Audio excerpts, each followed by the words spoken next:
Matapang at hayagang binatikos ng mga misyonaryo na bahagi ng pastoral ministry ang mga naninira at nag-aakusa kay Pastor Polo C. Quiboloy na binayaran ng umano'y 100 hanggang 500,000 piso. Anila, walang anumang halaga ang mag-uudyok sa kanila para siraan si Pastor Polo C. Quiboloy dahil hindi masusukat ang nagawa nito para sa kanilang mga buhay. Ang buong detalye mula kay Jean Domingo. Dahil sa sunod-sunod na akusasyon mula sa mga dating miyembro ng Kingdom of Jesus Christ na walang ni katiting na katotohanan, ay napilitan ng magsalita at maglabas ng tapang ang ilang miyembro ng pastoral ministry ng KOJC. Isa na rito si Diane Hortaleza, na 17 taong ng KOJC missionary na dumaan din sa disiplina, paglilinis at pagtutuwid sa ilalim ng pastoral ministry. 17 years. Ang dami-dami na nangyari, ang dami nang nagbago sa buhay ko. Hindi na ako yung the same na Diane Hortaleza na nakilala nila. The way pa lang na pananamit namin ay talagang nagbago na. From carnality to spirituality. Yan ang turo ni Pastor sa amin. And kung ano man yung difference namin sa mga lumabas na pastoral na sinasabi nilang, bakit mas marami pang pastoral na nananatili dito sa loob? Compare doon sa mga pastoral na kuno na nag-claim tapos nag-aakusa ng mga pangit na mga bagay sa aming mahal na pastor. The difference between us and them is we became spiritual.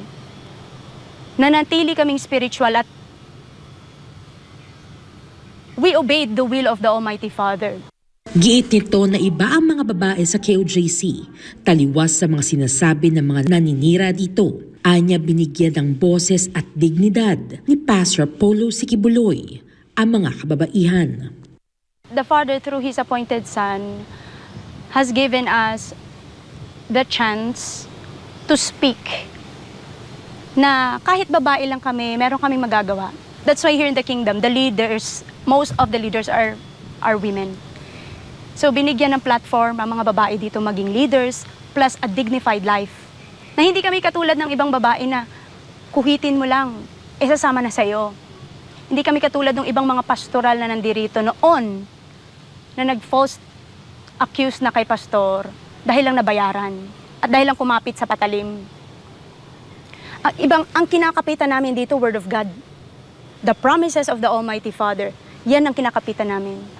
That one day we will all go to heaven because we have gained the salvation and we have understood the real meaning of repentance. Buong tapang din itong sinabi na hindi bayaran ang mga kababaihan o kahit sinong KOJC missionary tulad na lamang ng mga binayaran di umano upang siraan o maging false witness laban kay Pastor Polo. Anya hindi mapapantayan ng anumang halaga ang nagawa ni Pastor Polo sa kanilang buhay. Hindi kami bayaran. Ito naririnig ko lang. Di umano na itong mga pastoral na nagte-testify ng mga false accusations against our beloved pastor, nabayaran ng 100 ranging to 500,000 pesos. Meron pang kotse, meron pang kondominyo, may mga free visa pa. Yun ang difference namin kasi hindi kami bayaran na kailangan naming manira ng ibang tao para lang sa pera. Kami sincero kami dito. Right at the very beginning, nung pumasok kami dito, alam naming salvation ang gusto naming makamit. Spiritual salvation. Repentance, true meaning of repentance, of not our will to be done, but the Father's will to be done in our lives. At pinahiran nyo yun ng carnality. Bakit? Kasi itong mga pastoral na lumabas, hindi nagpasakop sa disiplina. At the very beginning, alam nyong may disiplina dito.